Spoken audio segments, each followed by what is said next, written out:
شروع اللہ کا نام لے کر جو بڑا مہربان نہایت رحم والا ہے۔ السلام علیکم سامعین محترم، آج ایک حدیث مبارکہ آپ کو پڑھ کر سنواتا ہوں۔ رسول اللہ صلی اللہ علیہ وآلہ وسلم نے ارشاد فرمایا ہے، بے شک دعا ہی عبادت ہے، اور تمہارے رب نے فرمایا مجھ سے دعائیں کرو، میں تمہاری دعائیں قبول کروں گا۔ سبحان اللہ، سبحان اللہ۔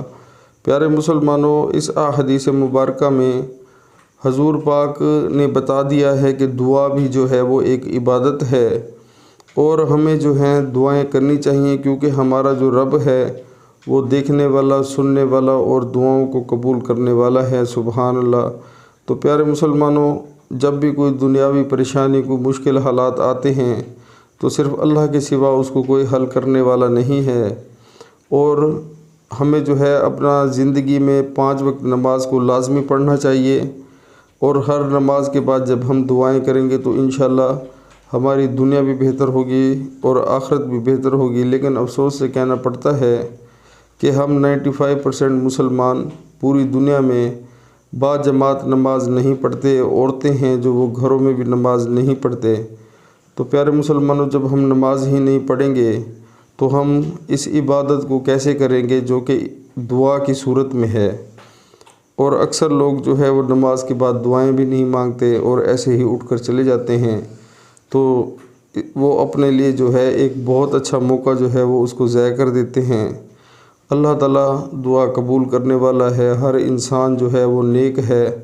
اگر وہ اپنے آپ کو نیک بنائے، پرہیزگار بنائے تو اللہ کے قریب ہو جائے گا انشاءاللہ۔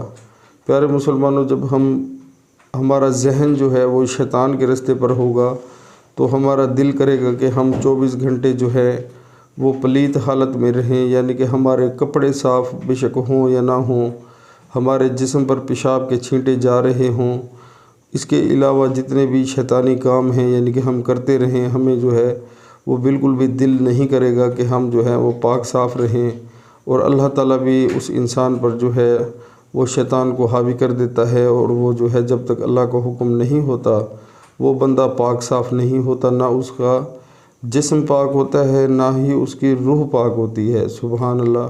تو پیارے مسلمانوں، نماز کی بہت برکت ہے، ہر وقت جو ہے باوضو رہنا اس کی بھی بہت برکت ہے۔ اگر ہر وقت وضو میں نہیں رہ سکتے تو کپڑے صاف ہوں، اور 5 وقت نماز جب ہم پڑھیں گے تو انشاءاللہ ہمارا جسم بھی پاک صاف رہے گا اور ہماری روح بھی جو ہے وہ پاک رہے گی۔ پیارے دوستو، کسی ٹائم بھی اللہ تعالیٰ کا بلاوا آ سکتا ہے، تو ہمیں اس چیز کا خیال کرنا چاہیے، عمل کریں، بہت فائدہ ہوگا۔ السلام علیکم۔